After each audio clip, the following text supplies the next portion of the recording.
let's welcome on stage Mukesh Aghi, President, CEO, US-India Strategic Partnership Forum. Also with us is Nilesh Shah, Managing Director of Kotak Mutual Funds. That's right, ladies and gentlemen. Joining us on stage with them is also going to be Jody McKay, Director of Australia-India Business Council and former opposition leader, Government of Australia. And also joining us shortly is going to be Dr. Sanjeev Sanyal, Member, Economic Advisory Council to the Prime Minister. And, of course, please put your hands together for Andrew Holland, CEO at Aventus Capital Alternate Strategies. Of course, moderating this quite unique and special session, and you'll understand in just a short bit, is my colleague News 9's Sandeep Unnithan. Please welcome Sandeep on stage. Over to you.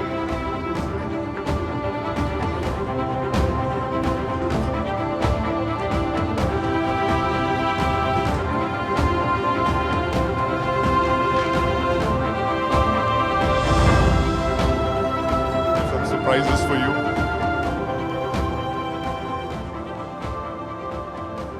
Good evening, ladies and gentlemen. You know, as we speak, Russia is pushing deeper into Ukraine. Israel is attacking Hamas in Gaza. And the Houthis are firing anti-ship ballistic missiles at merchant shipping in the Red Sea, which, as we all know, is where 12% of the world's commerce passes through. You know, a black swan event used to be something that was really rare and unusual. But in this case, black swan events seem to have been happening with the frequency that we see black crows. So this is like, you know, we're living in an era of where black swans have become black crows, and that's the world that we are in today. And India, fortunately, is the lighthouse in this sea, this stormy sea that we've faced with. You just heard the AV, the world's fastest growing major economy, beacon of hope for the rest of the world, the developing country that shows the promise of being in the top 3 economies of the world by the end of this decade. And I have with me today a very distinguished panel who's going to be telling us how we're going to get there and how the world sees us. And I want to welcome Mr. Sanjeev Sanyal, who's just running. Welcome, Mr. Sanyal, just in time. But we'll start a little differently. You know, there are these little envelopes that I've put by your side. They've got your names on it. I'd request all of you to open it and see what's inside.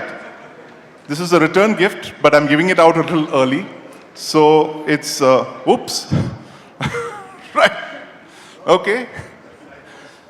Jody, what do you have there? Something that matches your outfit. I know. It's a red dragon. It's a red dragon, yeah. It's a year of the dragon. Yeah, thanks. It's a year of the dragon. And you know, Jody, I want to talk about where India and Australia were about 26 years back when the Pokhran tests happened. Some of the biggest condemnation of the tests came from Australia, right? And we were a little shocked here in India. I said, why is Australia criticizing us? You know, what have we got against them? But 26 years later, here we are. It's one of the best, fastest moving relationships. I hear nothing but good words for Australia. But, you know, when I look at the numbers, the India-Australia bilateral is just 20 billion. And we have to talk about the dragon in the room.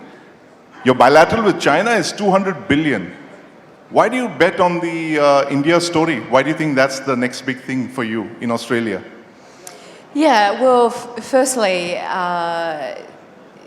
the red dragon is a nice touch, thank you. And as soon as I opened it, I knew you wanted to talk to me about China. I appreciate that. But here I'm talking about India. And I always get asked about the India versus China. And for me, you can't choose India just because China isn't working. You actually have to choose India because India is the best place for your business. Australia let's hear that. has... India is the best place. Australia has traditionally had a relationship, obviously, with China. You mentioned the figures.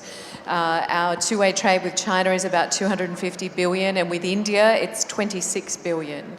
But as you said, the friendship between India and Australia is flourishing. And we've seen a huge effort by both governments to put the architecture in place to make sure we have those economic effects that will actually take this relationship further. And that relates to primarily the free trade agreement which came into place. So we're the first country, the first Western country in 10 years to engage in a free trade agreement with India, and we are very pleased to be in that. So I think that with the free trade agreement, you are going to see the economic relationship turn around as well. It's not just about cricket. It's not just about Australia being the first country to acknowledge India's independence. I think that the government has made a huge effort in putting the architecture in place to see this relationship go further. I acknowledge that Tony Abbott, the former Prime Minister, is in the room, and I pay tribute to him because Tony Abbott has been so critical in being able to see this relationship go forward. But apart from the World Cup, is it too early to mention the World Cup? Well, let's not talk about the World Cup, Jody. I mean, I'm very sensitive. But other than that, you know, it's really positive for India and Australia, and thank you for my dragon. Right. But Sanjeev, that was a nice touch there. Betting on India. Sanjeev, you know, last year we inaugurated the new parliament, and one of the best touches there was the Bengal, right, which the Prime Minister installed there. Now the Cholas had India's biggest maritime empire, and you're a student of history, you're an author, I've read your book, Ocean of Churn. What can the Cholas teach us about trading in the Indo-Pacific? Well, thank you very much for having me here today. And let me say that not just the Cholas were actually rather late in our history, only 1000 AD or so. So if you go back over the previous several thousand years, India had enormous maritime activities throughout the Indian Ocean. We are, after all, the only country in the world which has an ocean named after us. Absolutely. And so even 1500 years, 2000 years before the Cholas, we were sailing all over the Indian Ocean. And once you begin to take a maritime view of the world, we begin to see something completely different. So by the way, my gift is a ship.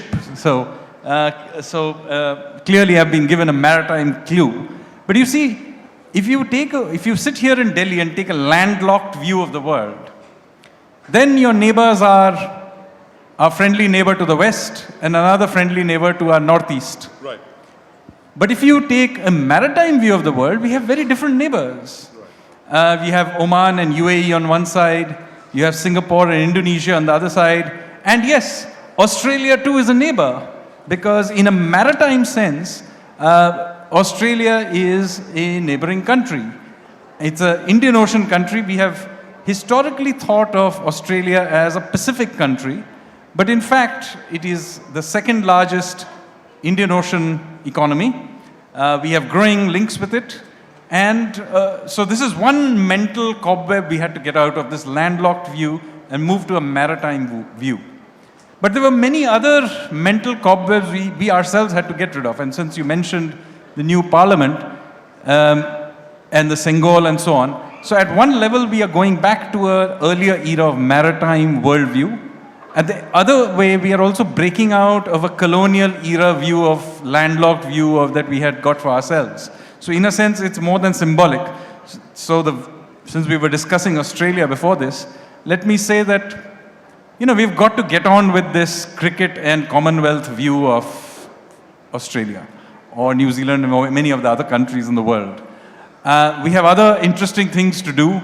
There's trade, there's artificial intelligence, there's finance, there is a new and growing Indian community in Australia. And, you know, there are many other things from the Quad to, you know, other kinds of things that we can trade and collaborate on. Absolutely. A different view of India when you look at the oceans away from landlocked New Delhi. But Mukesh, you have a red cap. I wonder what that means. Do you want to talk about where the Indo-US relationship will go? What is the trajectory? You know, this book by Dennis Cooks, estranged democracies. For the longest time, one of the most bizarre aspects of this was the fact that India and US, the largest democracies, were on opposite sides in opposite camps. And today we are strategic partners, right? The bilateral trade is over $200 billion. Do you think that this trajectory is going to be altered by the Donald Trump presidency if it comes in because of the unpredictability it brings in, or is there a consensus in the establishment of the US? Well, you have to understand, India is a rising power, and one day it's going to be a great power. So that's a given. And when you look at the US-India relationship, it's geopolitically aligned, it's economically aligned, it's from a technology perspective aligned, and also from people to people. We have around 5 million Indian Americans in the US, making roughly 1.5% of the population, but producing 6% of the GDP of the country. When you're looking from a geopolitics perspective, basically US-India sees China as a threat. And from that perspective, both countries are aligned. The Quad, which has taken place in partnership with Japan, Australia, India, and US, is moving in the right direction. You have I2U2 on the western side, basically, where you have Israel, UAE, India, and the United States. And now we have announced the IMAC corridor, which is India, Middle East, and Europe. So, to answer your question, I think the interest shifts. And at the moment, India is a star because the interests are aligned. 10 years from now, 20 years from now, it may shift. So that's why it's important that India basically on its own becomes self-sufficient. And I think that there are two principles which are driving the relationship between India and the US. One is the economic prosperity of India by US is seen is good for America. Because as the purchasing power of people go up, they're going to procure more and more US goods and services. Education, we have 270,000 Indian students contributing over $9 billion. And the second aspect of the relationship is driven by military. US believes that a military strong India is good for regional stability. So that means you basically get off India from Russian platform, make it more make in India itself. And we believe strongly as time goes by, India will become a very strong net exporter of defense equipment competing on a global basis. So to answer your question, this relationship will flourish. If President Trump comes in, he was there earlier, the relationship was good. We had Obama, Trump, and Biden. So I think regardless of which president comes and goes, the relationship will continue in a positive trajectory. Right, absolutely. I see Dr. Vivek Lal there in the front row. He's heaved a sigh of relief when you said that. He's the head of General Atomics. Just sold us a whole lot of MQ-9 Reapers, one of the largest defense deals, Indo-US defense deals. But Andrew, I want to come to you, and I want you to hold up what you pulled out of that bag there. It says it's Vietnam. Vietnam.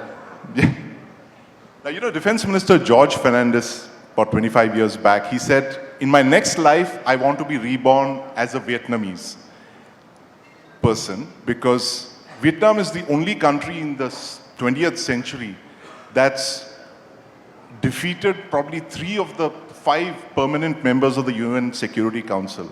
That was the military side of it.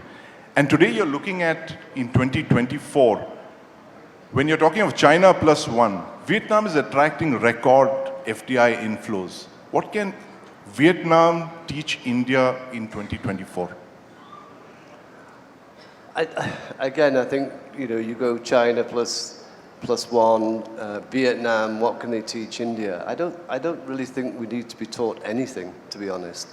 In my view, there's been a few things happened over the last month or so, which I think will have boardrooms around the world saying, what is our India strategy? And there's 2 things that I noticed. One, BAT Industries said that they'd monetize a stake in ITC. The share price of BAT went up 11% that single day. Hyundai said they might list their company in India. That would be something like a $30 billion market cap. That's 50% of their own market cap in Korea. And I can, for BAT it's 30%, for Hindustan Lever it's 30% of their overall holding in India, of the total market cap of the global company. So when you come to India, it's not just that the fact that you've got the opportunity of the fantastic growth that we're going to be showing, but if you list, you also get a huge market capitalization, which will help your share price in your home country. So I think this is a new angle, which I think a lot of boardrooms will be talking about. Now imagine if Samsung, Apple, Amazon all list in India, what would that mean? So I think the opportunity for India, in terms of our growth, it's there anyway. But I don't think we should be looking at what Vietnam's doing or what China's doing. We have our own story.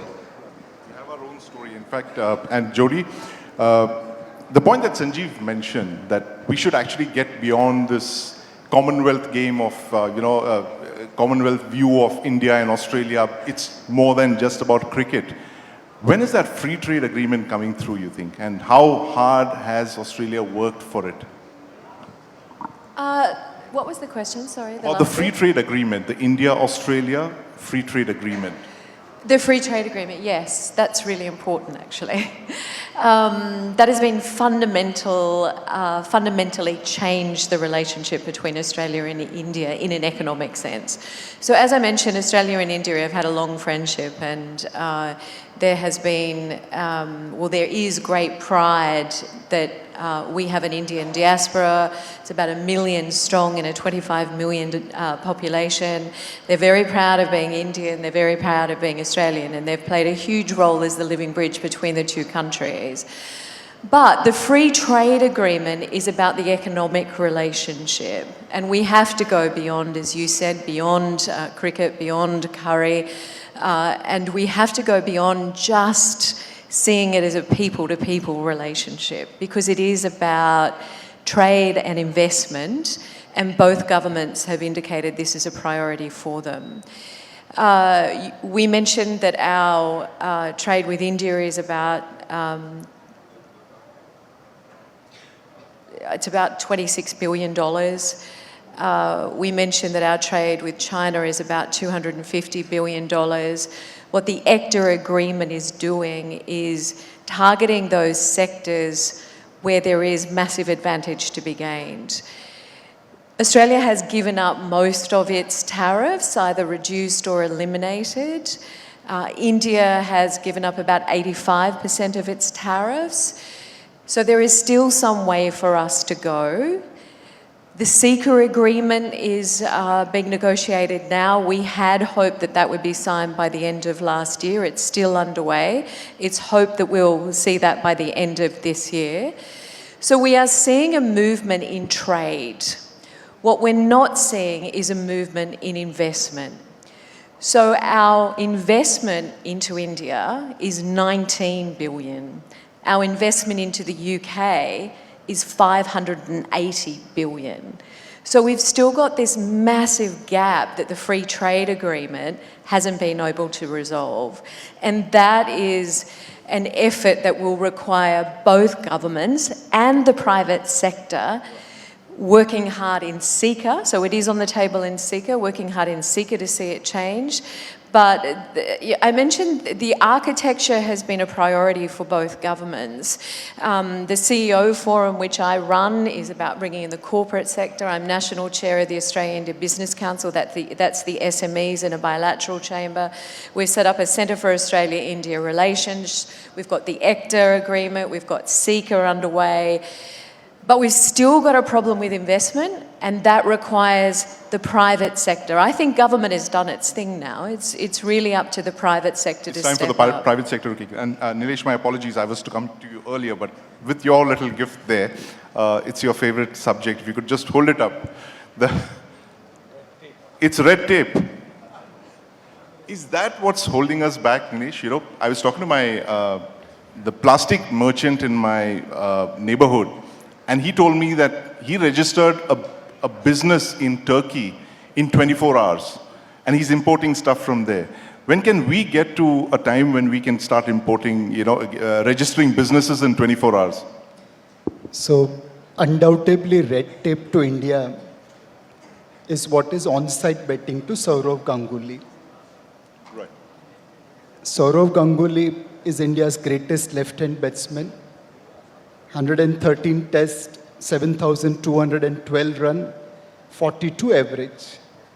But if Saurav Ganguly was as big a Maharaja on onside as he was on the offside, his statistics will be Brad Benessis, 113 tests, 14,400 runs and 84 average.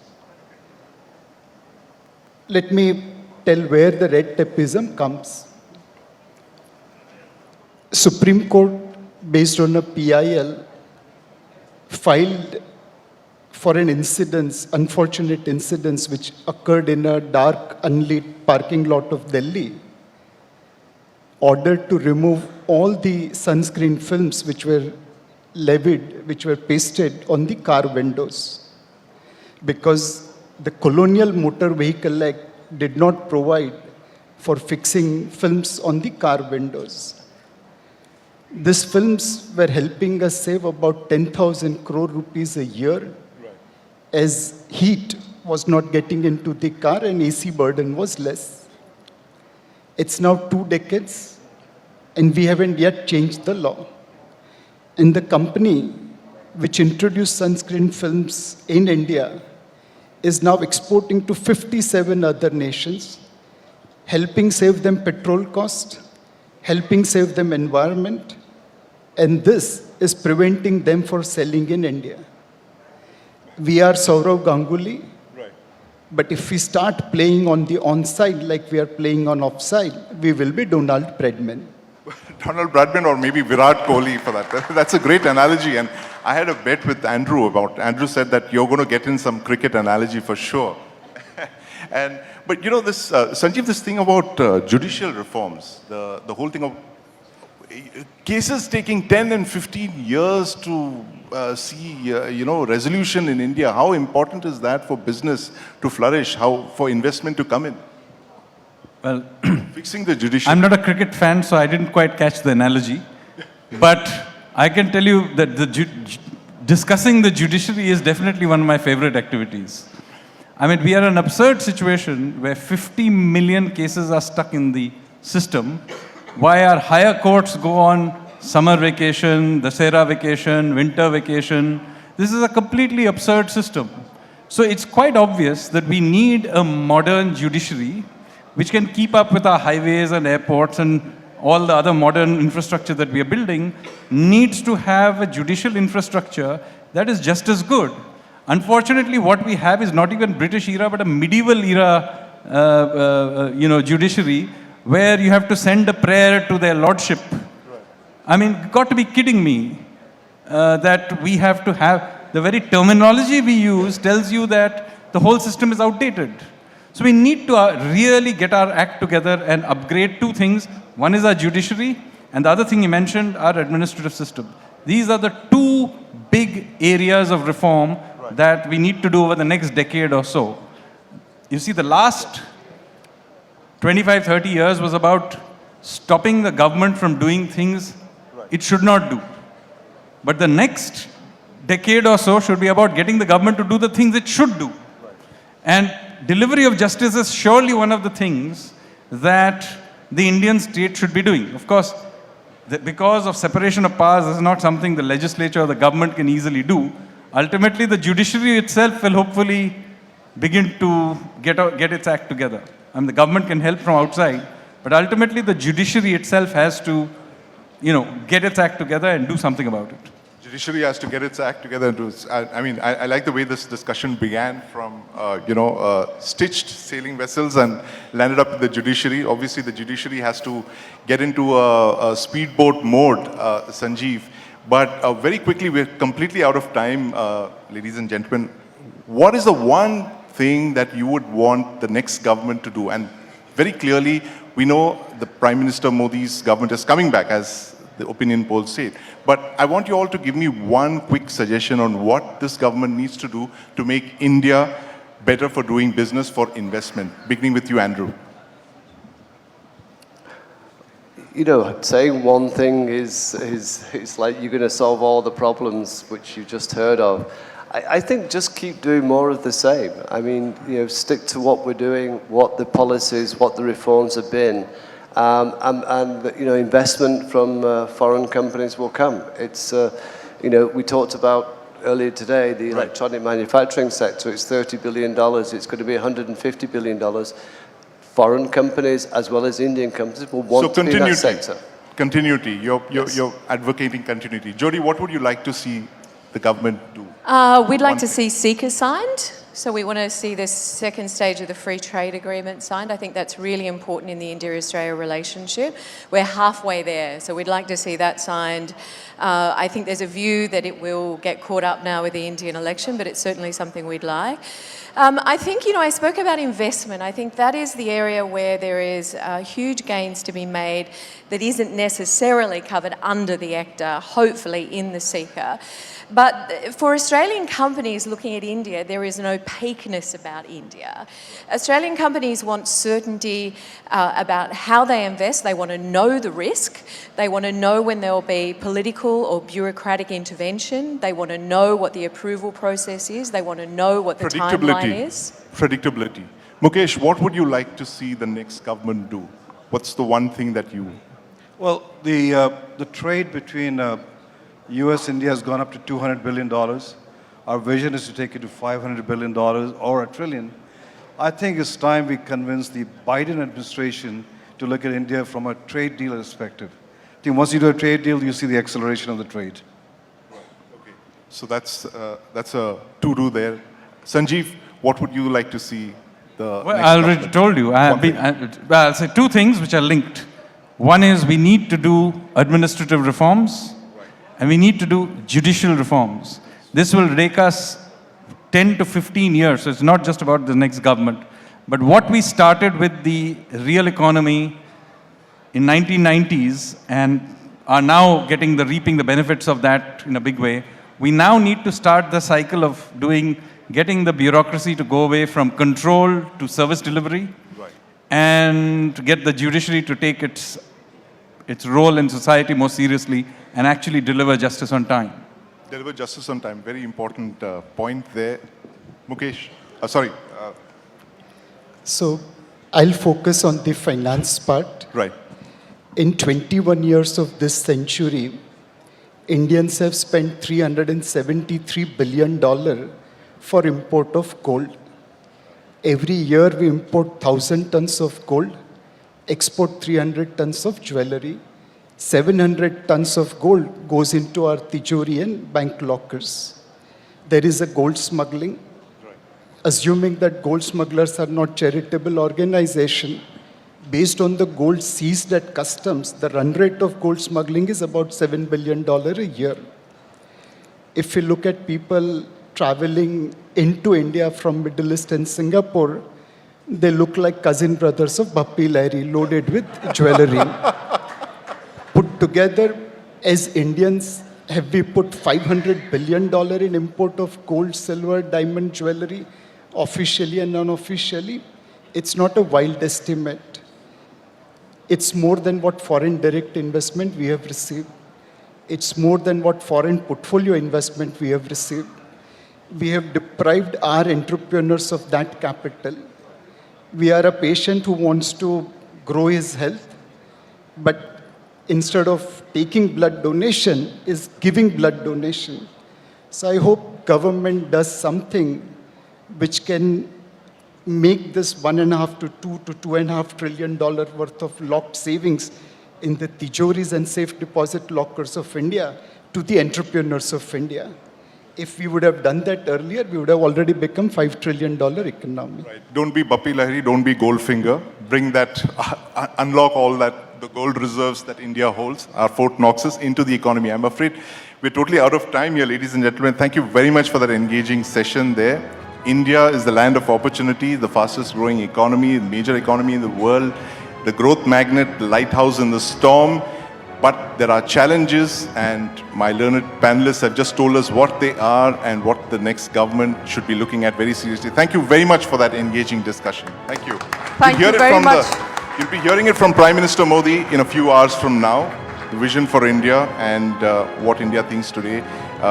We're absolutely delighted to be getting a new vision of his view of how India is going to be in the years ahead. Thank you very much. Thank you very much, Sandeep. Thank you to all the panelists.